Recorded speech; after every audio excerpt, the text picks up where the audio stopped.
Good morning students, कैसे हो।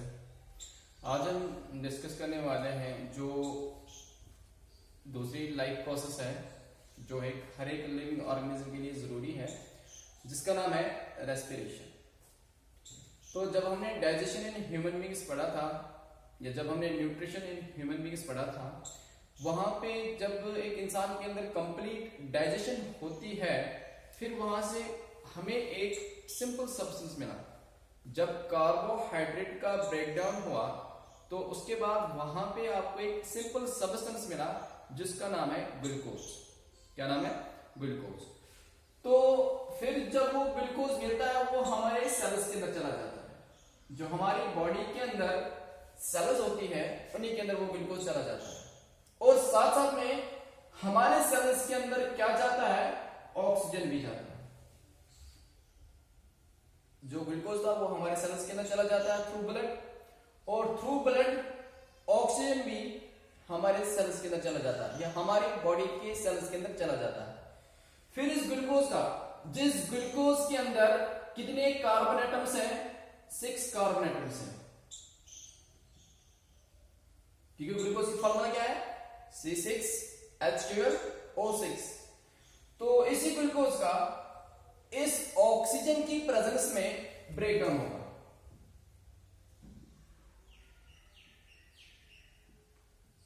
क्या होगा? ब्रेकडाउन किसका होगा? ग्लूकोज का, जिसमें कितने कार्बन एटम्स हैं? 6। किसकी प्रेजेंस में? ऑक्सीजन की प्रेजेंस में।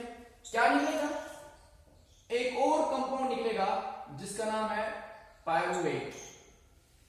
जिसका नाम क्या है? पायरुवेट। और साथ साथ में निकलेगी एनर्जी।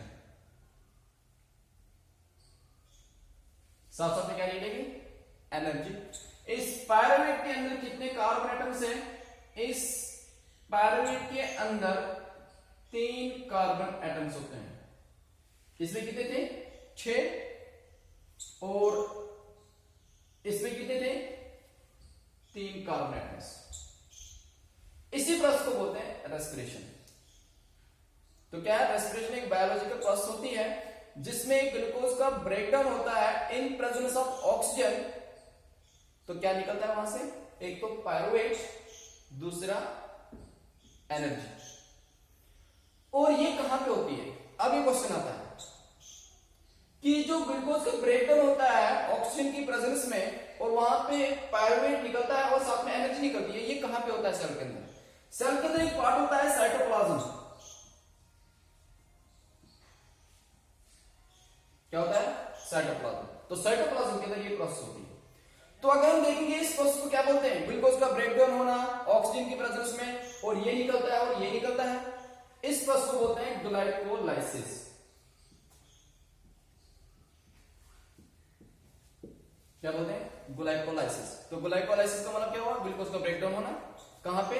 सेल के साइटोप्लाज्म के अंदर। किसकी प्रेजेंस में?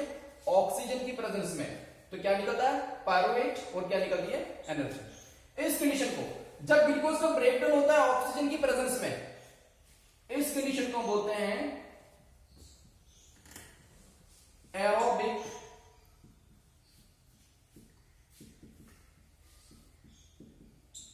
रेस्पिरेशन। इसको क्या बोलते हैं? Aerobic respiration. जब ग्लूकोज का ब्रेकडाउन होगा किसकी प्रेजेंस में? ऑक्सीजन की प्रेजेंस में, वहां पे क्या निकलेगा? पायरुवेट। और क्या निकलेगी? एनर्जी निकलेगी। तो इस ग्लाइकोलाइसिस जो होगा किसकी प्रेजेंस में? ऑक्सीजन की प्रेजेंस में, उसको बोलते हैं एरोबिक रेस्पिरेशन। और एरोबिक रेस्पिरेशन में ये एनर्जी बहुत निकलती है। ये पॉइंट आप याद रखोगे कि जब एरोबिक रेस्पिरेशन होती है तो होती है इन प्रेजेंस ऑफ ऑक्सीजन, और एनर्जी क्या निकलती है? बहुत सारी एनर्जी निकलती है। अब अगर इस ग्लूकोज का ब्रेकडाउन हुआ मगर वहां पे ऑक्सीजन नहीं था, अगर इस ग्लूकोज का ब्रेकडाउन हुआ मगर वहां पे ऑक्सीजन नहीं था, फिर वहां पे पायरुवेट नहीं निकलेगा। फिर वहां पे क्या निकलेगा? वहां पे एक और केमिकल सब्सटेंस निकलेगा जिसका नाम है, या तो आप याद रखोगे लैक्टिक एसिड, या आप याद रखोगे लैक्टेट। लैक्टेट ये बनता है। ये कंडीशन कब? जब ग्लूकोज का ब्रेकडाउन होगा मगर वहां पे सेल के अंदर ऑक्सीजन नहीं होगा। तो वहां पे क्या बनेगा? वहां पे पायरुवेट नहीं बनेगा। वहां पे क्या बनेगा? या तो लैक्टिक एसिड आप बोलो, या तो लैक्टेट, या तो लैक्टेट। और यही लैक्टिक एसिड और यही लैक्टिक जब हमारे मसल्स के अंदर स्टोर होता है, कहां पे स्टोर होता है? हमारे मसल्स के अंदर। तो फिर क्या होती है, एक तो एक इंसान को थकावट आएगी जिसको बोलते हैं फैटिग्यू, और दूसरा हो जाएगा मसल क्रैम्प्स।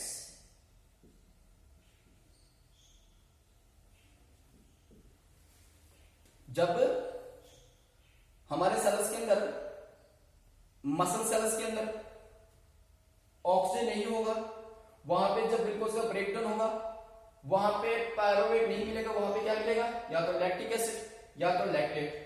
और यही लैक्टेट या ये लैक्टिक एसिड हमारे मसल्स के अंदर जब स्टोर होता है तो एक इंसान को थकावट आती है और साथ साथ में क्या होता है? Muscle cramps. ये क्वेश्चन इंपॉर्टेंट है कि मसल क्रैम्प्स कब होती है, तो आपको ये बोलना है कि जब हमारे मसल्स के अंदर ये लैक्टिक एसिड स्टोर होगा। और लैक्टिक एसिड कब बनेगा? जब ग्लूकोज का ब्रेकडाउन होगा इन एब्सेंस ऑफ ऑक्सीजन। तो जब ग्लूकोज का ब्रेकडाउन होगा इन एब्सेंस ऑफ ऑक्सीजन, वहां पे मिलेगा लैक्टिक एसिड और लैक्टेट मिलेगा। उस प्रोसेस को बोलते हैं या उस रेस्पिरेशन को बोलते हैं एरोबिक रेस्पिरेशन।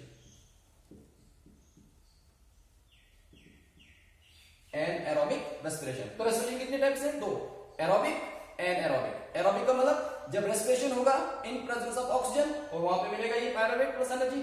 और एरोबिक रेस्पिरेशन का मतलब है जब ग्लूकोज का ब्रेकडाउन होगा इन एब्सेंस ऑफ ऑक्सीजन और वहां पे क्या निकलेगा? लैक्टिक एसिड निकलेगा। अब एरोबिक रेस्पिरेशन में एनर्जी बहुत सारी निकलती है, एंड एरोबिक रेस्पिरेशन में एनर्जी बहुत कम निकलती है। ये पॉइंट आपको यहाँ पे याद रखना है। अब जो आगे टॉपिक चलेगा वो चलेगा इस पायरुवेट के बारे में, क्योंकि इस पायरुवेट का आगे भी ब्रेकडाउन होगा, इस पायरुवेट का आगे भी ब्रेकडाउन होगा और एनर्जी निकलेगी फिर से। अब हम देखेंगे इस पायरुवेट का जब ब्रेकडाउन आगे होता है तो किस किस कंडीशन में होता है, कहां पे होता है और क्या क्या निकलता है। तो बात हम करेंगे जब मैं पायरुवेट को लूंगा और इस पायरुवेट को एक कीड़ा यूज करेगा, इस पायरुवेट को एक कीड़ा यूज करेगा जिसका नाम है यीस्ट। ये पायरुवेट हर एक लिविंग ऑर्गेनिज्म के अंदर ये प्रोसेस होती है, हर एक लिविंग ऑर्गेनिज्म के अंदर। अब जब ये पायरुवेट इस यीस्ट के अंदर या ये यीस्ट इस पायरुवेट को क्या करेगा? कंडीशन क्या है? कंडीशन है एनएरोबिक।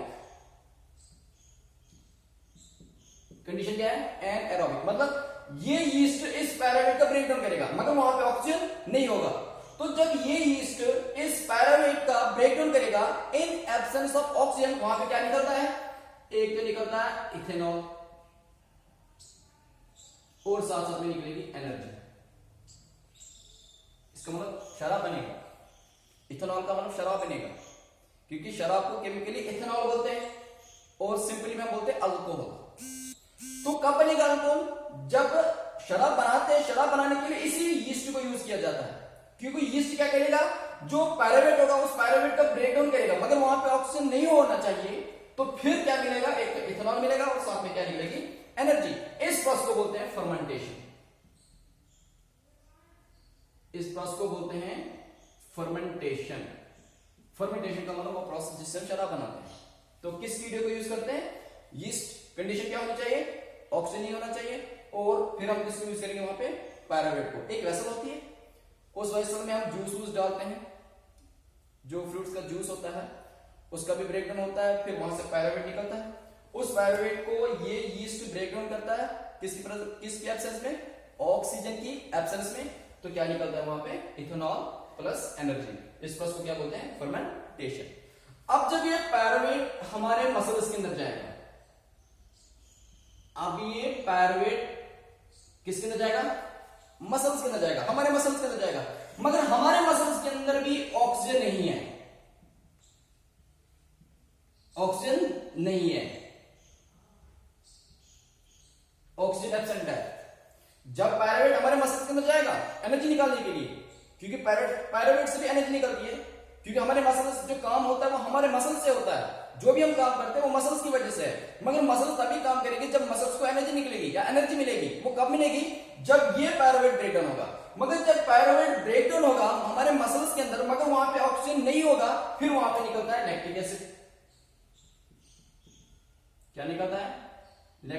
और साथ में निकलती है एनर्जी। तो मैंने आपको पहले कहा था ये लैक्टिक एसिड अब निकल गया क्योंकि ऑक्सीजन मसल्स के अंदर नहीं है। फिर ये लैक्टिक एसिड मसल्स के अंदर स्टोर होता है, तो फिर होती है एक थकावट आती है एक इंसान को, और साथ साथ में होती है मसल क्रैम्प्स।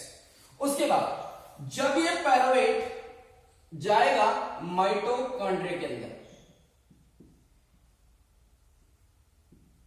किसके अंदर जाएगा? माइटोकॉन्ड्रिया के अंदर। कंडीशन कौन सी होगी? एरोबिक, मतलब एरोबिक रेस्पिरेशन होगी यहां पे। जब ये पायरुवेट जाएगा माइटोकॉन्ड्रिया के अंदर और वहां पे प्रेजेंट क्या होगा? ऑक्सीजन, मतलब यहां पे एरोबिक रेस्पिरेशन होगी। फिर क्या मिलेगा? एक तो कार्बन डाइऑक्साइड, दूसरा H2O वाटर, और साथ साथ में निकलेगी एनर्जी। 3 प्रोडक्ट निकलेंगे। क्वेश्चन जो आते हैं तीनों पे ऐसे, या तो क्वेश्चन आता है 3 मार्क्स का कि पायरुवेट का ब्रेकडाउन जब होता है ईस्ट के अंदर मसल्स के अंदर माइटोकॉन्ड्रिया वो दिखाओ, तो आपको ऐसे दिखाना है। कभी कभी क्वेश्चन आता है कि जब पायरुवेट का ब्रेकडाउन होता है माइटोकॉन्ड्रिया के अंदर तो कौन कौन सा प्रोडक्ट निकलता है, तो आपको बोला है कि जब पायरुवेट का ब्रेकडाउन होगा इन प्रेजेंस ऑफ ऑक्सीजन, मतलब एरोबिक कंडीशन में, वहां पे मिलेगा CO2, H2O और साथ में क्या निकलेगी? एनर्जी। और फर्मेंटेशन किसको बोलते हैं? शराब बनाने की जो प्रोसेस होती है उसको बोलते हैं फर्मेंटेशन। किस कीड़े को यूज करते हैं? यीस्ट को यूज करते हैं। और वहां पे कंडीशन क्या होनी चाहिए? वहां पे ऑक्सीजन प्रेजेंट नहीं होना चाहिए। तो ये है कुछ बेसिक किसके बारे में? रेस्पिरेशन के बारे में। तो आप ये भी याद रखना, ग्लाइकोलाइसिस किसको बोलते हैं? तो ग्लाइकोलाइसिस का मतलब है ग्लूकोज का ब्रेकडाउन होना। कहां पे होता है? साइटोप्लाज्म में होता है, हर एक सेल के अंदर। किसके अंदर? अगर ऑक्सीजन वहां पे प्रेजेंट होगा तो पायरुवेट प्लस एनर्जी, अगर ऑक्सीजन प्रेजेंट नहीं होगा तो या तो ब्रेकडाउन हो जाएगा किसके अंदर? लैक्टिक एसिड के अंदर या लैक्टेट के अंदर। फिर वो बाद में मसल्स के अंदर स्टोर होगा हमारे बॉडी के अंदर, फिर थकावट आएगी और साथ साथ में क्या होगी? Muscle cramps.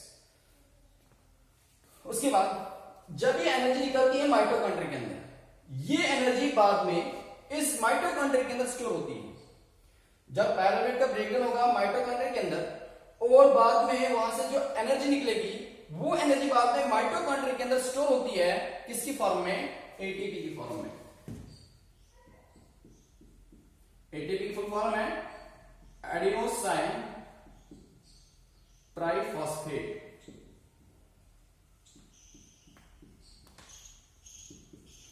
Adenosine triphosphate. तो ये अब एनर्जी स्टोर रहेगी किसके अंदर? माइटोकॉन्ड्रिया के अंदर। किसकी फॉर्म में? एटीपी की फॉर्म में। इसलिए माइटोकॉन्ड्रिया को बोलते हैं power house of the cell, क्योंकि जो सेल की एनर्जी होती है वो स्टोर होती है माइटोकॉन्ड्रिया के अंदर। किसकी फॉर्म में? In the form of ATP. तो power house of the cell किसको बोलते हैं? Power house of the cell, mitochondria के अंदर। क्योंकि सेल की जो सारी एनर्जी होती है वो स्टोर होती है किसके अंदर? माइटोकॉन्ड्रिया के अंदर। किसकी फॉर्म में? In the form of ATP form में। अब जब सेल को एनर्जी चाहिए काम करने के लिए तो ये माइटोकॉन्ड्रिया सेल को एनर्जी देगा। क्या निकलेगा? एटीपी निकलेगा।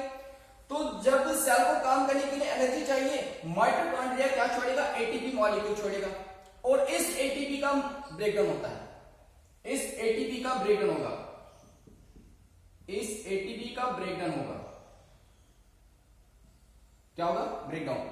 तो जब ब्रेकडाउन इस एटीपी का हो जाएगा वहां पे निकलेगा एडीपी प्लस पीआई। जब एटीपी का ब्रेकडाउन होगा, क्योंकि सेल को अब काम करने के लिए एनर्जी चाहिए और एनर्जी किसमें स्टोर है? एटीपी में। तो ये एटीपी ब्रेकडाउन होगा, वहां पे निकलेगा एडीपी। एडीपी का मतलब क्या हुआ? एडिनोसाइन डाइफॉस्फेट, क्योंकि एक फॉस्फोरस निकला, एडिनोसाइन डाइफॉस्फेट। और बाद में इसका मतलब क्या हुआ कि 3 फॉस्फोरस एटम एटीपी में थे, मगर जब ब्रेकडाउन हुआ एक फॉस्फोरस अलग हो जाएगा।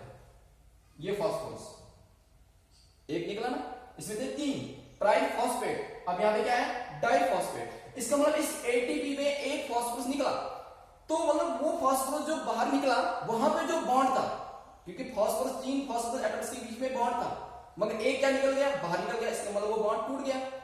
जो तीसरे फॉस्फोरस के बीच में बॉन्ड था फॉर एग्जांपल वो टूट गया। तो आपको पता है जब भी बॉन्ड टूटता है वहां से क्या निकलती है? वहां से एनर्जी निकलती है। तो इसका मतलब जब एटीपी में से एक फॉस्फोरस वाला बॉन्ड जो है वो टूट जाएगा तो वहां से क्या निकलेगी? एनर्जी निकलेगी, और साथ साथ में क्या निकलेगा? एक फॉस्फोरस निकलेगा। तो ये आपको याद रखना है। कि जो एनर्जी देती है बाद में सेल को काम करने के लिए, वो कौन देता है? माइटोकॉन्ड्रिया। किसको छोड़ता है? वो एटीपी मॉलिक्यूल को छोड़ता है। उस एटीपी मॉलिक्यूल का बाद में ब्रेकडाउन होता है। क्यों, कैसे ब्रेकडाउन होता है? कि जो एटीपी है वो कन्वर्ट होता है एडीपी में, क्योंकि एक फास्फोरस जो है वो निकलता है और वो जो बॉन्ड टूट जाता है वहां पे फास्फोरस के बीच में, उस बॉन्ड से जो एनर्जी निकलती है वही एनर्जी बाद में यूज करते हैं सेल काम करने के लिए। फिर एटीपी किसमें कन्वर्ट होता है? एडीपी के अंदर, और किसमें? फास्फोरस के अंदर। आई का मतलब है इनऑर्गेनिक फास्फोरस, आई का मतलब इनऑर्गेनिक, सी का मतलब फास्फोरस। तो आगे हम डिस्कस करेंगे कि अब जो प्लांट्स होते हैं वो रेस्पिरेशन कैसे करते हैं, जो ह्यूमन बीइंग्स है वो रेस्पिरेशन कैसे करते हैं, मतलब वो ऑक्सीजन कैसे लेते हैं, वो ऑक्सीजन कैसे, कार्बन डाइऑक्साइड कैसे छोड़ते हैं। प्लांट्स का मैंने तो बता दिया आपको कि वो कैसे कार्बन डाइऑक्साइड को लेते हैं और ऑक्सीजन को छोड़ते हैं। अब हम नेक्स्ट वीडियो में डिस्कस करेंगे कि जो इंसान है वो अपने जो ये ब्रीथिंग है, ब्रीथिंग का मतलब सांस लेना और सांस छोड़ना, वो कैसे करते हैं, वो हम डिस्कस करेंगे अगले टॉपिक।